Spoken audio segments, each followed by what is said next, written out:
This one here was one of my first, out of the first, I would say 10. And this is African mahogany. Now, I had kind of sketched it out to be a multiple of different woods, but I really wanted to get this ready for an art show called The Art of Wood, which was in Culver City. That's a YouTube video, by the way, made by Eric Swenson, Documentary Films. And he came in, I believe, sponsored by the Smithsonian for that. So we did that show. It was a collaboration between myself and David Wade, who's an artist that worked for Sam Maloof for a long time. So we had a great show. It was successful. But I had to get this piece ready for that. So I didn't really have the time for all the crazy inlays and the marquetry and things that were going to be required. And so I kept it simple. And the pieces wrap around the corners on both ends. We call that waterfalling. That one up there, for instance, that Zirconi piece, the black one, that's got waterfall corners. That is a continuum of the grain wrapping 90 degrees and returning back to the wall. This one here is Zirconi, again, like the top one. It's a very rare wood. Only grows 3 places in the world. That would be Belize, Guatemala, and southern Mexico. That kind of trifecta border there.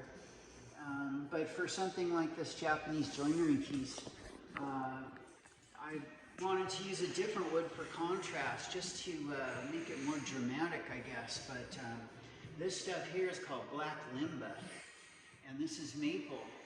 And then a combination of thereof to kind of create that drama and the shadowing of the material.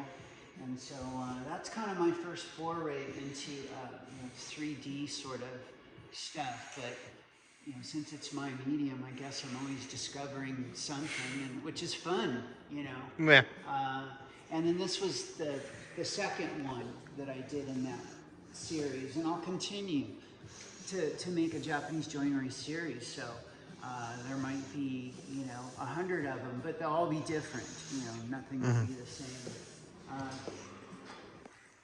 This one here is multiple species of wood, and it's meant to be a perspective from inside of a barn where someone might be looking at it and doing a little self-work, by maybe focusing on that patch of blue sky, which is a hole, maybe represents a hole in the roof.